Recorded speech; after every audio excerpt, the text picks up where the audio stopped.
श्लोक है third canto से 16वें चैप्टर का 27वें नंबर का श्लोक। कल गुरुवार ने 26वें श्लोक पे क्लास दिया था, आज अपन 27वां कर रहे हैं। ब्रह्मोवाच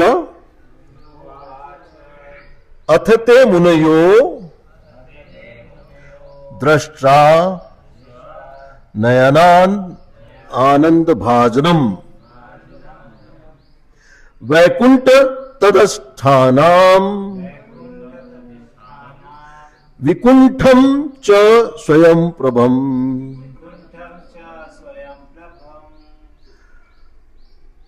रिपीट करें।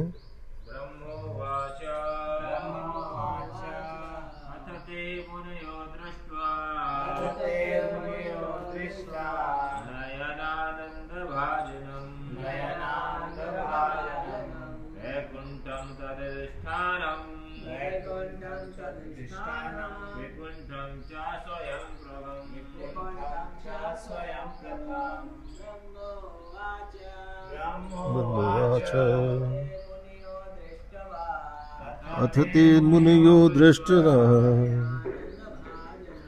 नयन आनंद भाजनम वैकुंठ तदस्थीनानम विकुंठम च स्वयं प्रभम।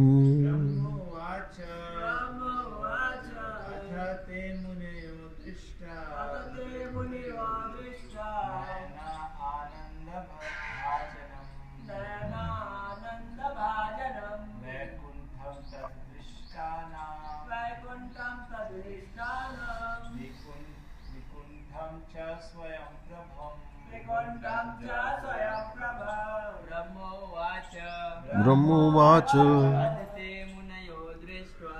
अथ ते मुनयो दृष्टा नयन आनंद भाजनम वैकुंठम तदधिष्ठानम विकुंठम च स्वयं प्रभम। सबका हो गया एक बार? ठीक। ब्रह्मवाचा, ब्रह्म ने कहा। अथ मतलब अब, ते मतलब वे, मुनयः मतलब मुनिगण, दृष्टा मतलब देखकर, नयन मतलब आंखों का, आनंद मतलब आनंद, भाजनम मतलब उत्पन्न करते हुए, वैकुंठम मतलब वैकुंठ लोक, तथा मतलब उनका,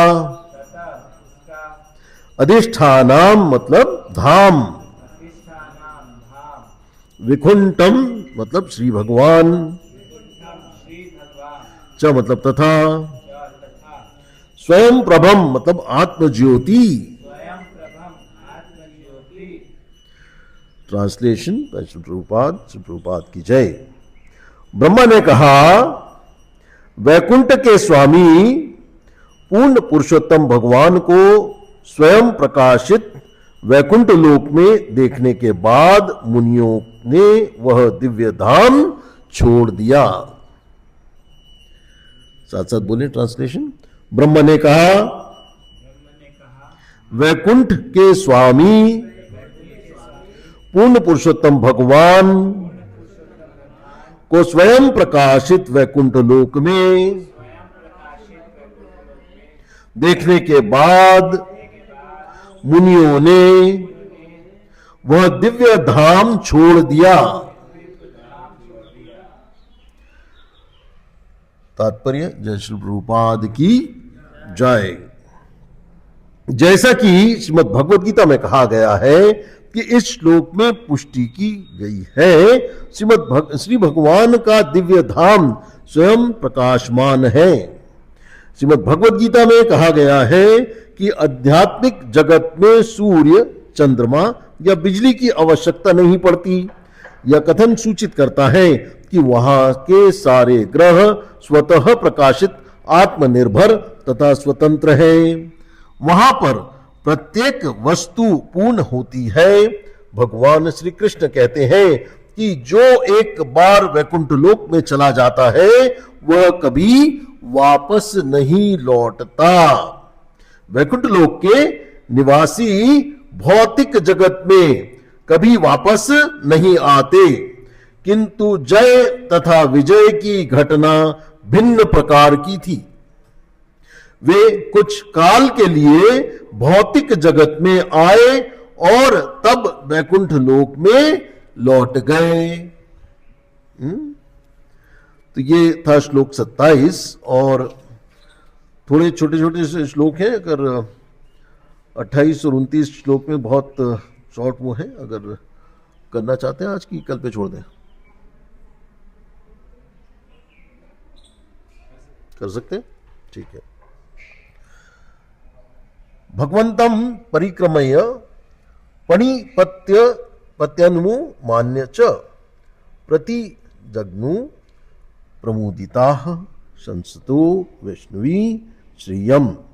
मतलब मुनियों ने भगवान की प्रदक्षिणा की, उन्हें नमस्कार किया तथा वैष्णव के देवी ऐश्वर्य को जान लेने पर वे अत्यधिक हर्षित होकर लौट आए। तात्पर्य, अब भी हिंदू मंदिरों में श्री भगवान की प्रदक्षिणा करने की सम्माननीय प्रथा है। विशेष रूप से वैष्णव मंदिरों में अर्च विग्रह को नमस्कार करने तथा मंदिर की कम से कम 3 बार परिक्रमा करने की व्यवस्था रहती है। तो हम जो भी करते हैं, हमारी सारी प्रैक्टिसेस जो है शास्त्र सम्मत है। कोई भी चीज हम ऐसी नहीं करते हैं जो कोई मेंटल कॉन्कॉक्शन से आ रही हो, है ना। Everything has a scriptural reference what all we practice. ठीक है, तो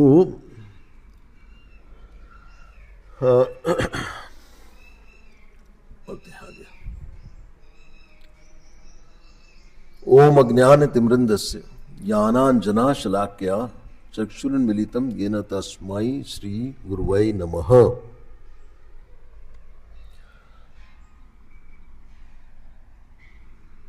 श्री चैतन्य मनोविष्टम स्थापितं येन भूतले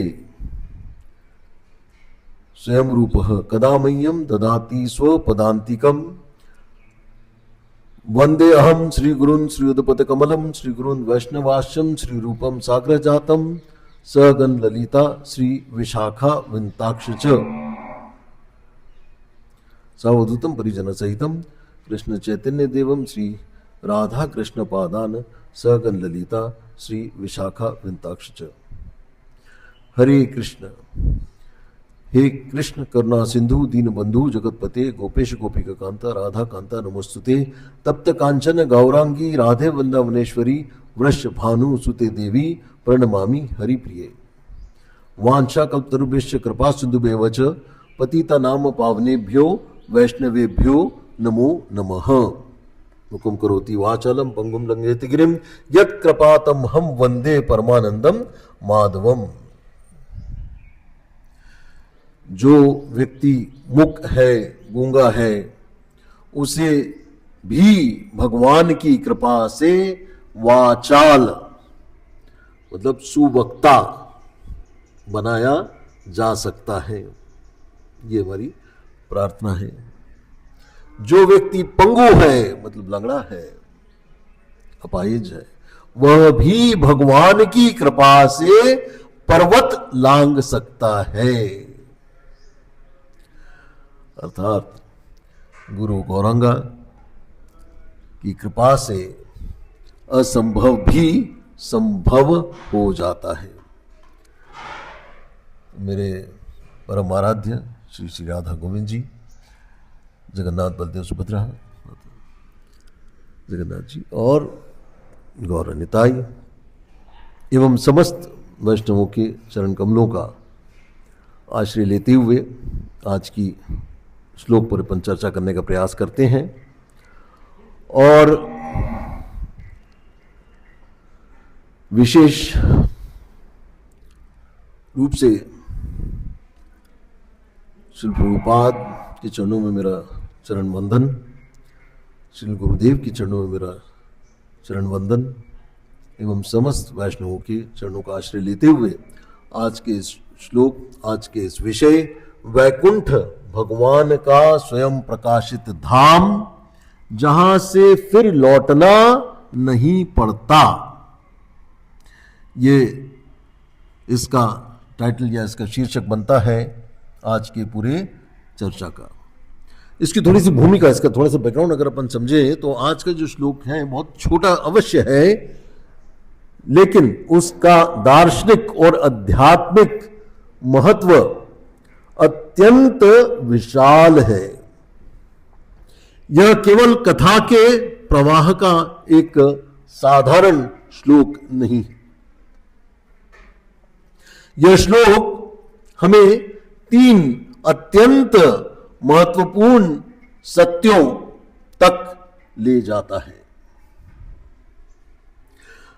पहला सत्य है वैकुंठ क्या है। दूसरा सत्य है भगवान का धाम और भगवान के दर्शन का आपसी संबंध क्या है। तीसरा सत्य हमको इससे पता चलता है कि भक्त की अंतिम गंतव्य क्या होनी चाहिए। तो जय विजय सनकादिक ऋषि भगवान का प्रकट होना और श्राप दिया जाना और फिर भगवान का उत्तर, इन सबके बीच यह श्लोक एक दिव्य झलक देता है और ऐसा लगता है मानो भगवान थोड़ी देर के लिए पर्दा हटाकर कह रहे हो कि देखो, जिस वैकुंठ की चर्चा तुम सुनते हो वह कोई कल्पना नहीं, वह एक वास्तविक चेतन पूर्ण स्वयं प्रकाशित दिव्य धाम है।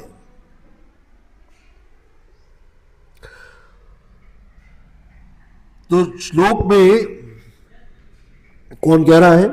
ब्रह्मा जी कह रहे हैं, अतते मुनयो दृष्ट्वा नयनम आनंद भाजनम वैकुंठम तदधिष्ठानम विकुंठम व स्वयं प्रभम।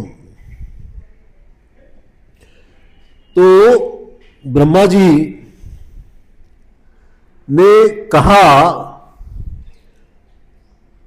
तत्पश्चात उन मुनियों ने उस वैकुंठ धाम का दर्शन किया जो नेत्रों के लिए परम आनंद का आश्रय था, जो भगवान का अधिष्ठान था और जो स्वयं प्रकाशित था।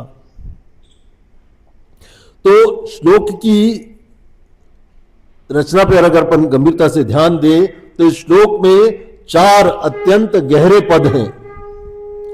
पहला पद है नयानम आनंद भाजनम, मतलब नेत्रों को आनंद देने वाला। वैकुंठम मतलब जहां कुंठा नहीं है, जहां भय, संकुंचन, क्लेश और असुरक्षा की भावना नहीं है। तदिष्ठानम मतलब वह धाम जहां भगवान अधिष्ठित है। और स्वयं प्रभम मतलब जो अपने आप प्रकाशित है, जिसे किसी बाहरी प्रकाश की आवश्यकता नहीं है।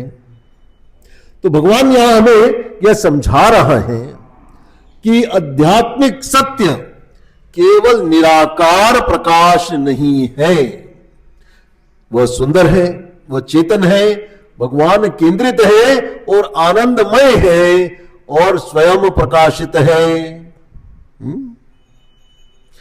नयन आनंद भाजनम, परम सत्य केवल विचार का विषय नहीं, दर्शन का विषय भी है। It's a philosophical matter to.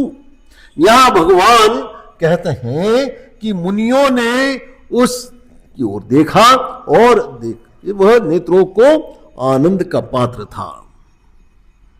यह बात अपने आप में बहुत गहरी बात है कि आज अनेक लोग सोचते हैं कि परम सत्य निराकार है, सौंदर्य रहित है, केवल दार्शनिक विचार का विषय है, लेकिन श्रीमद् भागवतम कहता नहीं कहता। परम सत्य सुंदर है, इतना सुंदर कि उसके दर्शन से नेत्र तृप्त और आनंदित हो जाते हैं। अर्थात आध्यात्मिक सत्य केवल बौद्धिक चिंतन का विषय नहीं है, वह रस है, दर्शन है, अनुभव है, संबंध है। और हम भगवान की मूर्ति को कोई भौतिक प्रतीक मानकर नहीं देखते, हम यह समझते हैं कि आध्यात्मिक जगत में भगवान, उनका रूप, उनका धाम, उनके पार्षद सब सच्चिदानंद तत्व है। इसलिए भक्ति में दर्शन का इतना महत्व है। 5वां पॉइंट आता है, वैकुंठ का वास्तविक अर्थ क्या है। कुंठा का अर्थ है घुटन, संकुचन, भय, दबाव, रुकावट, मानसिक क्लेश, असुरक्षा की भावना। वैकुंठ का अर्थ है जहां कुंठा नहीं है, जहां ईर्ष्या नहीं है, जहां प्रतिस्पर्धा, कंपटीशन नहीं है, जहां अभाव नहीं है, किसी चीज की कोई कमी नहीं, और जहां भगवान से विस्मृति संभव नहीं है, जहां भगवान से वियोग नहीं है। और हम सामान्यतः सोचते हैं कि वैकुंठ का अर्थ केवल स्वर्ग से ऊपर कोई लोक होगा, किंतु शास्त्रीय समझ इससे कहीं अधिक गहरी है। वैकुंठ केवल एक स्थान नहीं है, वह भागवत संबंध से पूर्ण है, भय प्रधान प्रेममय अस्तित्व है। ठीक है, भय प्रधान। तो भक्ति की पहचान क्या है ना? भक्ति पहचान क्या है? ठीक है, तो हमको ये बहुत ध्यान से समझना है कि भौतिक जगत की पहचान क्या है। पहले अपन इसको समझे, है ना। भौतिक जगत में क्या क्या गुण है? कामी, तुलना, असुरक्षा, भय, समय का दबाव, प्राप्त वस्तु को खोने की आशंका, मान सम्मान की चिंता, अपने अस्तित्व को सिद्ध करने के का संघर्ष होता है। परंतु वैकुंठ की पहचान क्या है? पूर्णता का अनुभव होता है, भगवान केंद्रित प्रेम होता है, निष्कपट सेवा होती है, ईश्वर ईर्ष्या रहित संबंध होता है, और स्थिरता, आनंद और नित्य भगवान का स्मरण बना रहता है। तदष्ठी नाम का मतलब है, नाम का मतलब है भगवान से अलग नहीं। और श्लोक केवल वैकुंठ नहीं कहता, वो कहता है तदष्ट अधिष्ठानाम, अर्थात अधिष्ठान, भगवान वहां के अधिष्ठान है, अधिष्ठित है। तो भगवान का धाम भगवान से पृथक नहीं समझा जा सकता। जहां भगवान है वहीं धाम है, और धाम की महिमा भगवान की उपस्थिति से ही होती है, और भगवान की लीला धाम की शोभा को पूर्ण करती है। तो यहां एक सूक्ष्म किंतु अत्यंत महत्वपूर्ण तत्व हमको समझना चाहिए कि भक्ति का लक्ष्य केवल दुख से छुटकारा पाना नहीं है। भक्ति का लक्ष्य केवल जन्म मरण से मुक्ति पाना नहीं है। भक्ति का लक्ष्य केवल शून्यता या विलय होना नहीं है। भक्ति का लक्ष्य है भगवान का धाम, भगवान का दर्शन, भगवान की सेवा, भगवान के साथ अपने नित्य संबंध की पुनर्स्थापना करना। और यही भक्ति का हृदय है। जहां केवल मुक्ति की इच्छा है वहां अपना लक्ष्य अधूरा है, और जहां भगवान की सेवा और भगवान के धाम की लालसा है वहां भक्ति अपने शुद्ध रूप में प्रकट होने लगती है। तो स्वयं प्रभम मतलब है कि आध्यात्मिक जगत अपने आप प्रकाशित है। और यह पद हमको अत्यंत गहरा अर्थ समझाता है कि स्वयं प्रभम अर्थात वह धाम अपने आप प्रकाशित है, सेल्फ मैनिफेस्टेड। उसे सूर्य, चंद्र, अग्नि, बिजली या किसी बाहरी प्रकाश की आवश्यकता नहीं है। भौतिक जगत की हर वस्तु पराधीन है। यहां सब कुछ किसी न किसी पर टिका हुआ है। प्रकाश बाहर से चाहिए, ऊर्जा बाहर से चाहिए, ज्ञान बाहर से चाहिए, शरीर बाहर से पोषण चाहता है और मन बाहर से प्रशंसा चाहता है। श्री श्री राधा गोविंद देव जी की हरे कृष्ण। तो अहंकार से बाहर से सम्मान चाहता है, अहंकार के कारण। तो भौतिक जीवन उधार के सहारों पर चलता है, लेकिन आध्यात्मिक जगत ऐसा नहीं है। वहां प्रकाश किसी स्रोत से लिया हुआ नहीं है। वहां प्रकाश तत्व स्वरूप है। वहां अस्तित्व उधार का नहीं, स्वाभाविक है। वहां आनंद उधार का नहीं है, स्वरूपगत है। और यहां हम साधकों के लिए अत्यंत गहरी शिक्षा हमको मिलती है कि जब तक हम भगवान की विस्मृति में है, हमारा सुख उधार का है, हमारी पहचान उधार की है, हमारा मन, हमारा आत्मविश्वास ही प्रायः बाहरी परिस्थितियों पर निर्भर रहता है। तो भक्ति में हमें उधार के सहारों से निकलकर मूल नित्य दिव्य अस्तित्व पर जाना है। तो भौतिक जगत और वैकुंठ का अंतर। भौतिक जगत प्रकाश बाहर से चाहिए, सुरक्षा बाहर से चाहिए, प्रशंसा बाहर से चाहिए, संबंध प्रायः स्वार्थ मिश्रित होते हैं और समय सब कुछ नष्ट करता है। प्राप्त वस्तु में भी खोने का भय बना रहता है, मन निरंतर तुलना करता है। और वैकुंठ में प्रकाश स्वयं है, सुरक्षा भगवान में है, पहचान सेवा में है, संबंध शुद्ध प्रेम पर आधारित है और समय विनाशक नहीं है। वहां हानि का भय नहीं है, वहां ईर्ष्या नहीं है, केवल सहयोग है।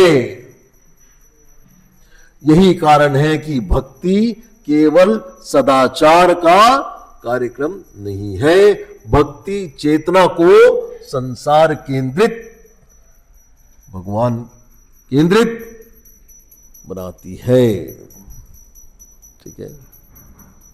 सनिकादि ऋषियों का दर्शन और हमारा सिद्धांत। सनकादि ऋषि कौन है? कि वे अत्यंत उच्च कोटि के ज्ञानी, आत्माराम, मुक्त, महान तत्वदर्शी महापुरुष। फिर भी जब वे वैकुंठ का दर्शन करते हैं तो शास्त्र कहता है नयना आनंद भाजनम, अर्थात ज्ञान की परिकाष्ठा भी अनंत, अंततः सौंदर्य और भगवान संबंध में जाकर पूर्ण होती है। इससे मंदिर श्रोताओं हमें बहुत समझने की आवश्यकता है कि साधना का लक्ष्य केवल सूखा ज्ञान प्राप्त करना नहीं है। यदि ज्ञान में भगवान के रूप, गुण, लीला, नाम और धाम के प्रति लालसा तक नहीं ले जाता तो वह अभी पूर्ण नहीं हुआ है।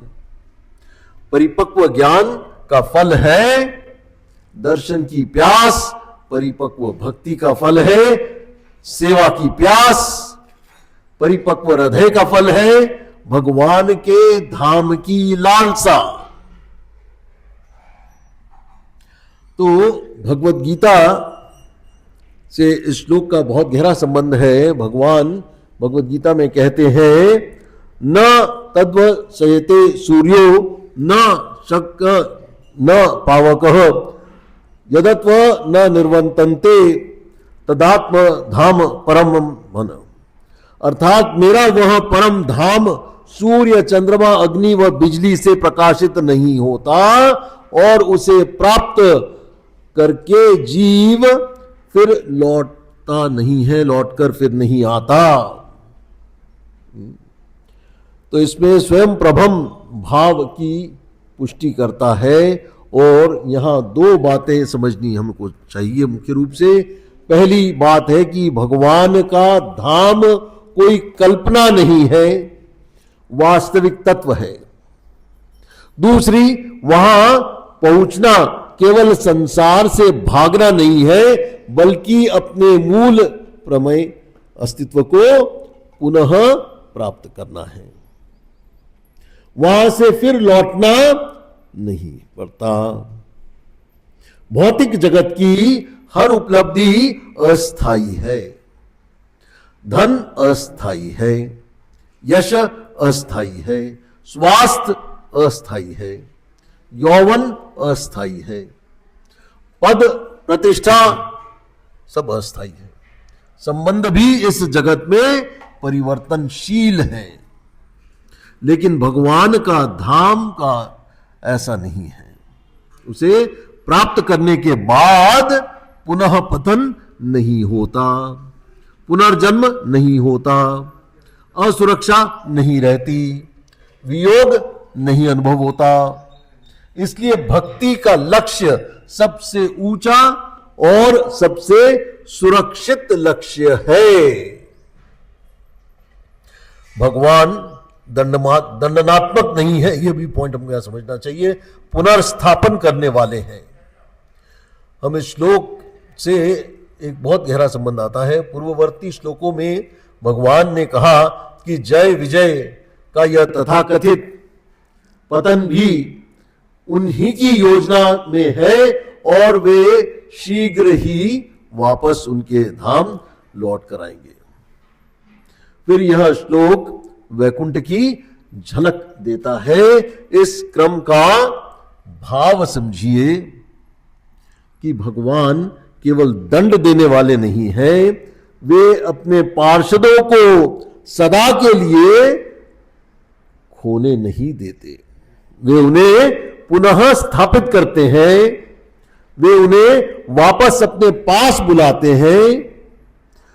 अतः भगवान का स्वभाव केवल दंड देना नहीं, वे संभालते हैं, सुधारते हैं, उबारते हैं और अपने पास पुनः स्थापित करते हैं। तो वैकुंठ भगवान की इसी करुणामयी पुनर्स्थापना शक्ति का अंतिम प्रकट रूप है, जहां जीव भय, द्वेष, विस्मृति और पुनर्जन्म से मुक्त अपनी नित्य सेवा स्थिति में स्थापित हो जाता है। तो एक बहुत गहरी बात हम सब साधकों को समझना चाहिए कि हम मंदिर में क्यों आते हैं। क्या केवल थोड़ा मन शांत हो जाए, केवल परंपरा निभाना है? क्या दर्शन केवल करना है? क्या केवल पुण्य अर्जित करना है? इन सब के ऊपर एक बहुत बहुत गहरी बात है। मंदिर वैकुंठ की स्मृति देता है। मंदिर हमें याद दिलाता है कि हम इस भय, तुलना, असुरक्षा और क्लेश से भरे जगत के लिए नहीं बने। हमारी आत्मा का वास्तविक घर भगवान का धाम है। मंदिर उसी धाम की चेतना का प्रवेश द्वार है।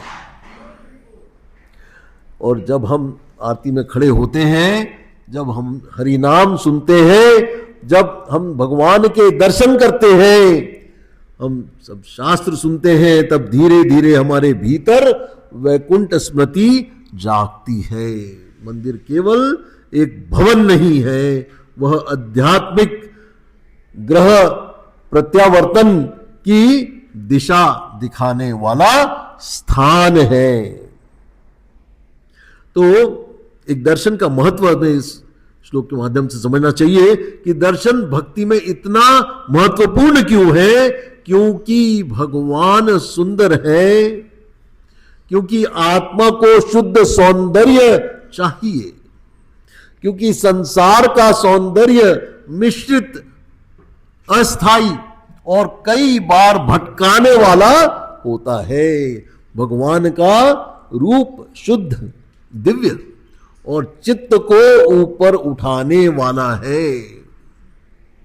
तो भगवान का रूप आकर्षित करता है पर बांधता नहीं है, पर आसक्ति में भी नहीं गिरता। चित्त को खींचता है पर शुद्ध भी करता है। इसलिए विग्रह सेवा कोई निम्न साधन नहीं है। यदि दृष्टि शुद्ध हो तो विग्रह दर्शन आत्मा को वैकुंठ की दिशा में खड़ा कर देता है। विग्रह भौतिक नहीं है, हमारी जो भौतिक दृष्टि भौतिक है। भक्ति उस दृष्टि को शुद्ध करती है। तो हमें इसको अनुभव करना है, इस बात को। अब आता है कि वैकुंठ की तैयारी अभी से हम कैसे करें। यदि वैकुंठ कुंठा रहित अस्तित्व है तो उसकी तैयारी अभी से करनी होगी। तो पहला साधन है ईर्ष्या घटाइए। जहां ईर्ष्या है वहां कुंठा है। वैकुंठ के योग्य चेतना ईर्ष्या रहित होती है। दूसरा, सेवा प्रधान जीवन अपनाइए।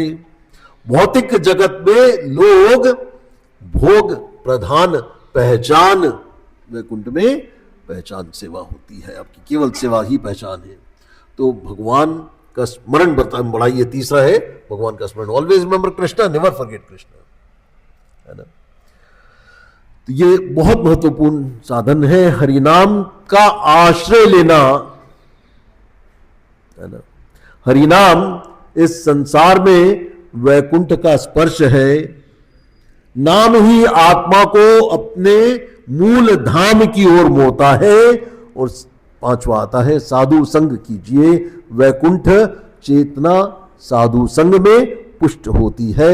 जहां भगवान कथा, सेवा, विनम्रता और प्रेम है, वहीं वैकुंठ की झलक है।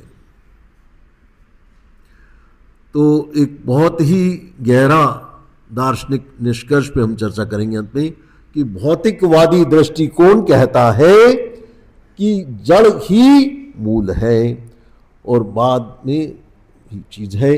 भागवत कहता है कि भगवान सर्वोच्च सत्य है, चेतना उच्चतर तत्व है और आध्यात्मिक वास्तविकता स्वप्रकाशित है। स्वयं प्रभम, मतलब अत्यंत महत्वपूर्ण शब्द है। इसमें यह बताता है कि अंतिम सत्य जड़, अंधकार में, निर्जीव, निष्प्राण, निरर्थक या पराधीन नहीं है। अंतिम सत्य क्या है? चेतन है, प्रकाशमय है, पूर्ण है और भगवानमय है, भगवान से संबंधमय है, आनंदमय है। और भगवान को केवल इंद्रियों के प्रयोग से नहीं जाना जा सकता, भगवान स्वयं को प्रकट करते हैं। इसलिए श्रवण, विनम्रता, सेवा और शरणागति आवश्यक है।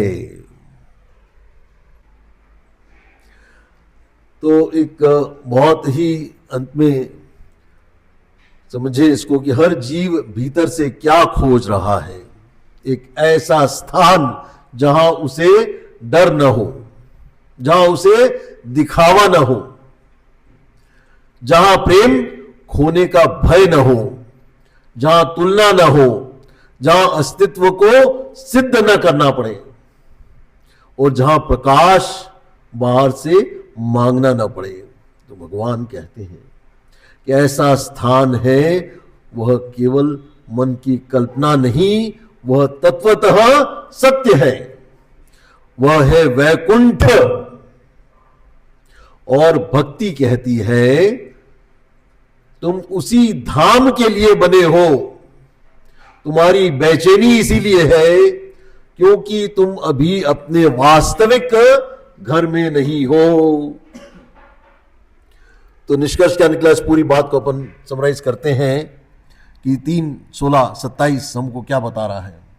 भगवान का धाम वास्तविक है, वो अति सुंदर है, नयन आनंद भाजनम है, वह भगवान केंद्रित है, तदष्ट अधिष्ठानम, स्वयं प्रकाशितम मतलब स्वयं प्रभम, मतलब वह पूर्ण है, उसे बाहरी सहारे की आवश्यकता नहीं है, और उसे प्राप्त करने के बाद जीव फिर लौटकर नहीं आता।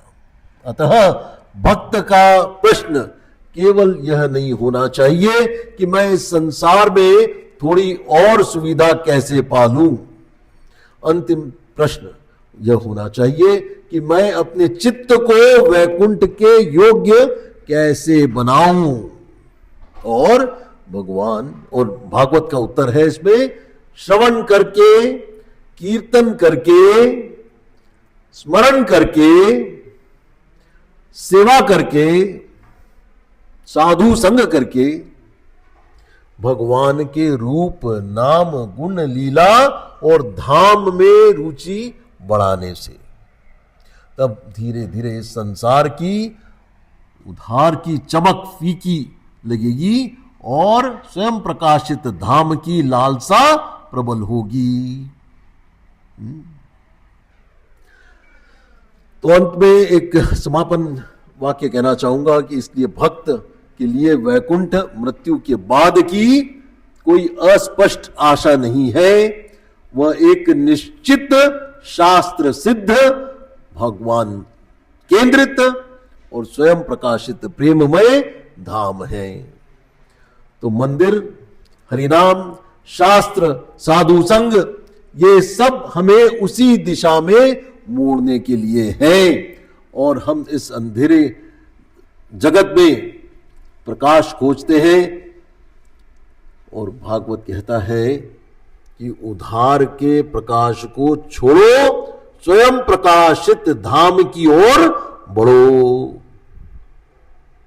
ठीक है, तो आज के श्लोक में इतना ही, और मुझे लगता है बहुत ही महत्वपूर्ण एक दर्शन का विषय था। ये बहुत महत्वपूर्ण श्लोक है, बहुत आनंद आया इसमें, एटलीस्ट मुझे इसको समझने में, उम्मीद करता हूं आपको भी आया होगा। हरे कृष्ण। वांछा कल्पतरुभ्यश्च कृपा सिंधुभ्यो च पतितानां पावनेभ्यो वैष्णवेभ्यो नमो नमः।